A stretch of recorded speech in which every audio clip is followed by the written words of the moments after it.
12 août, Ésaïe chapitre 9 à 12.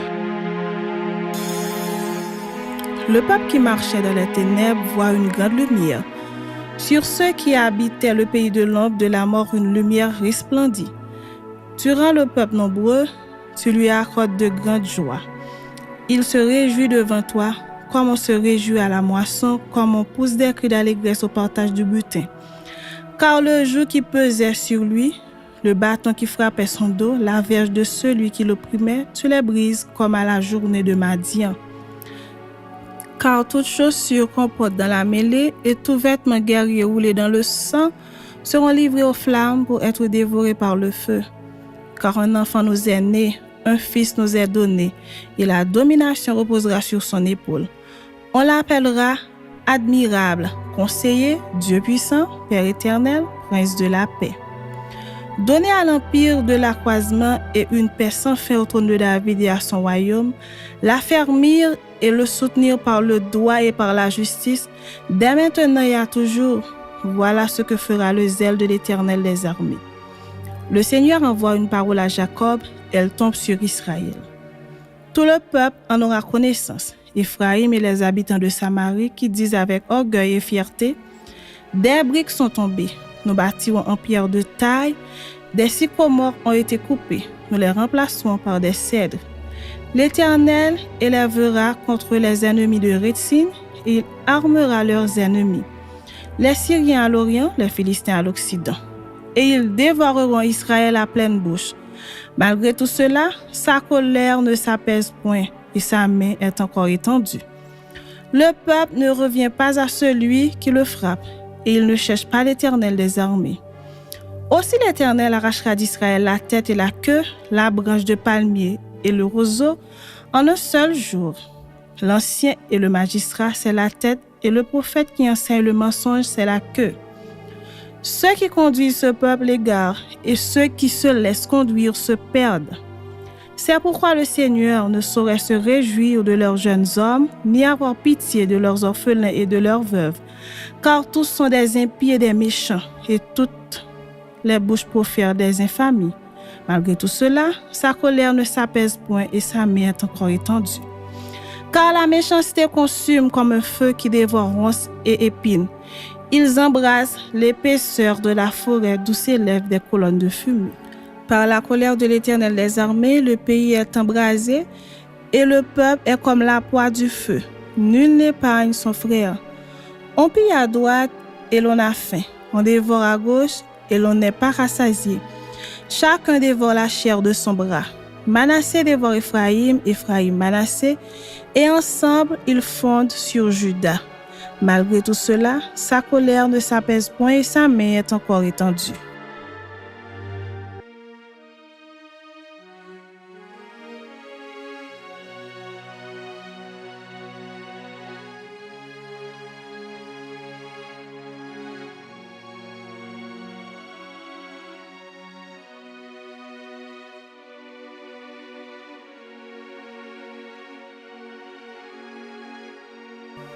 Malheur à ceux qui prononcent des ordonnances iniques et à ceux qui transcrivent des arrêts injustes pour refuser justice aux pauvres et ravir leurs droits aux malheureux de mon peuple, pour faire des veuves leur proie et des orphelins leur butin. Que ferez-vous au jour du châtiment et de la ruine qui du lointain fondra sur vous? Vers qui fuirez-vous pour avoir du secours et où laisserez-vous votre gloire? Les uns seront courbés parmi les captifs, les autres tomberont parmi les morts. Malgré tout cela, sa colère ne s'apaise point et sa main est encore étendue. Malheur à l'Assyrien, verge de ma colère. La verge dans sa main, c'est l'instrument de ma fureur.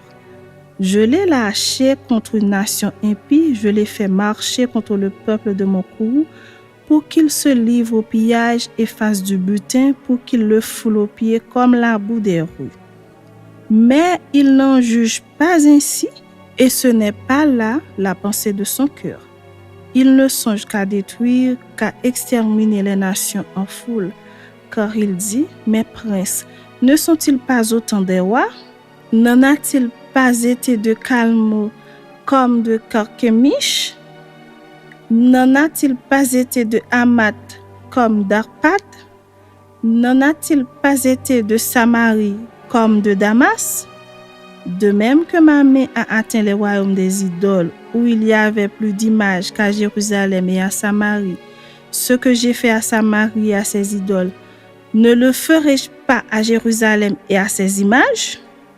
Mais quand le Seigneur aura accompli toute son œuvre sur la montagne de Sion et à Jérusalem, je punirai le roi d'Assyrie pour le fuit de son cœur orgueilleux et pour l'arrogance de ses regards hauts. Car il dit, c'est par la force de ma main que j'ai agi, c'est par ma sagesse, car je suis intelligent. J'ai reculé les limites des peuples et pillé leurs trésors, et comme un héros, j'ai renversé ceux qui siégeaient sur des trônes. J'ai mis la main sur les richesses des peuples, comme sur un nid et comme on ramasse des œufs abandonnés. J'ai ramassé toute la terre. Nul n'a remué l'aile, ni ouvert le bec, ni poussé un cri. La hache se glorifie-t-elle envers celui qui s'en sert? Ou la scie est-elle arrogante envers celui qui la manie? Comme si la verge faisait mouvoir celui qui la lève, comme si le bâton soulevait celui qui n'est pas du bois. C'est pourquoi le Seigneur des armées, enverra le dépérissement parmi ses robustes guerriers. Et sous sa magnificence éclatera un embrasement comme l'embrasement d'un feu. La lumière d'Israël deviendra un feu et son sein une flamme qui consumera et dévorera ses épines et ses ronces en un seul jour, qui consumera corps et âme, la magnificence de sa forêt et de ses campagnes. Il en sera comme de malades qui tombent en défaillance. Le reste des arbres de sa forêt pourra être compté et un enfant en écrirait le nombre. En ce jour-là, le reste d'Israël et les réchappés de la maison de Jacob cesseront de s'appuyer sur celui qui les frappait. Ils s'appuieront avec confiance sur l'Éternel, le Saint d'Israël. Le reste reviendra, le reste de Jacob, au Dieu puissant. Quand ton peuple, ô Israël, serait comme le sable de la mer, un reste seulement reviendra. La destruction est résolue, elle fera déborder la justice. Et cette destruction qui a été résolue, le Seigneur, l'Éternel des armées, l'accomplira dans tout le pays. Cependant, ainsi parle le Seigneur, l'Éternel des armées. Ô mon peuple qui habite en Sion, ne crains pas l'Assyrien. Il te frappe de la verge et il lève son bâton sur toi comme faisaient les Égyptiens. Mais encore un peu de temps et le châtiment cessera, puis ma colère se tournera contre lui pour l'anéantir. L'Éternel des armées agitera le fouet contre lui comme il frappa Madian au rocher d'Horeb. Et de même qu'il leva son bâton sur la mer, il le lèvera encore comme en Égypte. En ce jour, son fardeau sera ôté de dessus ton épaule et son joug de dessus ton cou, et la graisse fera éclater le joug. Il marche sur Ajat, traverse Migon, laisse ses bagages à Micmash. Il passe le défilé, il couche à Geba. Rama tremble, Gibéa de Saül prend la fuite. Fais éclater ta voix, fille de Gaïm, prends garde, Lahis. Malheur à toi, Anatoth. Madmena se disperse, les habitants de Gebim sont en fuite. Encore un jour de halte à Nob et il menace de sa main la montagne de la fille de Sion, la colline de Jérusalem. Voici le Seigneur, l'Éternel des armées, brise les rameaux avec violence. Les plus grands sont coupés, les plus élevés sont abattus. Il renverse avec le fer des taillis de la forêt et le Liban tombe sous le puissant. Chapitre 11. Puis un rameau sortira du tronc d'Isaïe et un rejeton naîtra de ses racines. L'esprit de l'Éternel reposera sur lui, esprit de sagesse et d'intelligence, esprit de conseil et de force, esprit de connaissance et de crainte de l'Éternel. Il respirera la crainte de l'Éternel, il ne jugera point sur l'apparence, il ne prononcera point sur un oui-dire, mais il jugera les pauvres avec équité et il prononcera avec droiture sur les malheureux de la terre. Il frappera la terre de sa parole comme d'une verge et du souffle de ses lèvres, il fera mourir le méchant. La justice sera la ceinture de ses flancs et la fidélité la ceinture de ses reins. Le loup habitera avec l'agneau et la panthère se couchera avec le chevreau. Le veau, le lionceau et le bétail qu'on engraisse seront ensemble et un petit enfant les conduira. La vache et l'ours auront un même pâturage, leurs petits un même gîte, et le lion comme le bœuf mangera de la paille. Le nourrisson se battra sur l'antre de la vipère et l'enfant sevré mettra sa main dans la caverne du basilic. Il ne se fera ni tort ni dommage sur toute ma montagne sainte. Car la terre sera remplie de la connaissance de l'Éternel comme le fond de la mer par les eaux qui le couvrent. En ce jour, le rejeton d'Isaïe sera là comme une bannière pour les peuples. Les nations se tourneront vers lui et la gloire sera sa demeure.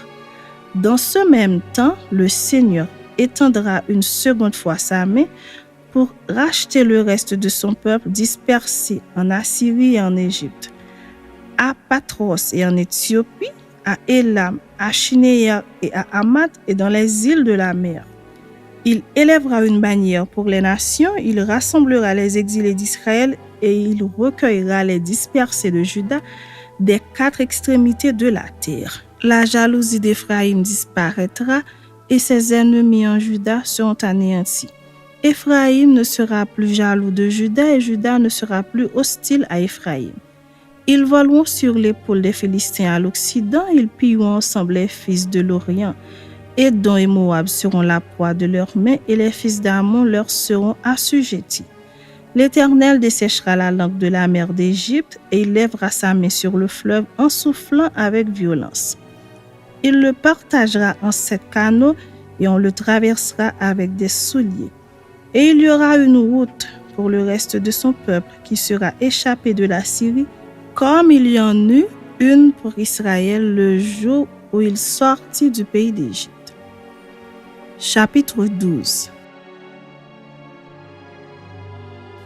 Tu diras en ce jour-là, je te loue, ô Éternel, car tu as été irrité contre moi, ta colère s'est apaisée et tu m'as consolé. Voici, Dieu est ma délivrance, je serai plein de confiance et je ne craindrai rien. Car l'Éternel est ma force et le sujet de mes louanges. C'est lui qui m'a sauvé. Vous puiserez de l'eau avec joie aux sources du salut et vous direz en ce jour-là, louez l'Éternel, invoquez son nom, publiez ses œuvres parmi les peuples, rappelez la grandeur de son nom. Célébrez l'Éternel, car il a fait des choses magnifiques, qu'elles soient connues par toute la terre. Pousse des cris de joie et d'allégresse, habitants de Sion, car il est grand au milieu de toi, le Saint d'Israël. Amen.